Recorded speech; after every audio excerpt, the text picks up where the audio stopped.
Bonjour et bienvenue dans cette nouvelle vidéo. Si vous avez cliqué sur cette vidéo, c'est sûrement parce que vous vous posez certaines questions sur le fait que vous ayez ou non un TDAH. Dans cette vidéo, je vais vous présenter une série de situations que j'ai imaginées, on va dire, en me basant sur le DSM-5. Premièrement, le DSM-5 qui est le manuel diagnostique et statistique des troubles mentaux, ainsi que sur ma propre expérience et mes propres connaissances en tant que personne ayant un TDAH. Ce sont des situations qui sont présentes au quotidien chez les personnes ayant un TDAH, enfin du moins chez la plupart des personnes ayant un TDAH. Et donc voilà, cette vidéo, elle est vraiment destinée aux personnes qui doutent un petit peu sur le fait qu'ils pourraient avoir un TDAH ou non.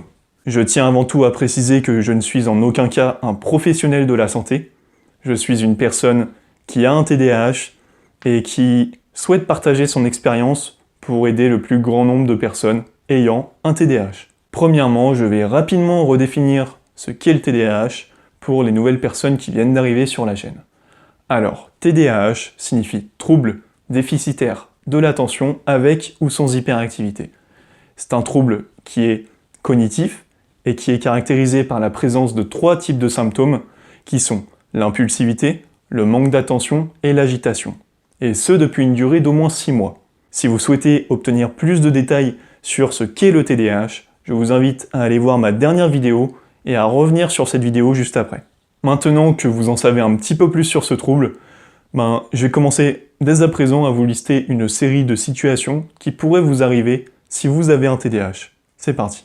Vous seriez susceptible d'avoir un TDAH si vous bougez souvent vos mains et vos jambes lorsque vous devez rester assis pendant plusieurs minutes. Vous avez tendance à terminer la phrase de votre interlocuteur avant qu'il ne la termine lui-même. Vous avez beaucoup de mal à attendre votre tour. Vous oubliez très souvent vos clés ou un autre élément essentiel lorsque vous sortez de chez vous. Vous avez du mal à respecter les règles à la lettre et vous aimez bien faire un peu tout à votre sauce. Vous reportez souvent à plus tard les tâches qui vous apportent peu ou pas de plaisir dans l'immédiat. Vous avez du mal à rester assis sur votre chaise pendant plusieurs minutes et vous avez justement tendance à vous lever alors que vous ne devriez pas. Vous vous laissez distraire par tout et n'importe quoi, mais surtout par n'importe quoi. Et vous n'avez pas vraiment le sens des priorités car pour vous, tout est une priorité.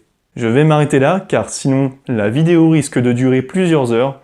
Donc, si vous vous êtes retrouvé dans la plupart de ces situations, vous pourriez potentiellement avoir un TDAH. Pour en avoir le cœur net, vous pouvez faire part de vos doutes à votre médecin traitant qui, s'il le juge nécessaire, vous réduira vers un spécialiste. Nous arrivons à la fin de cette vidéo.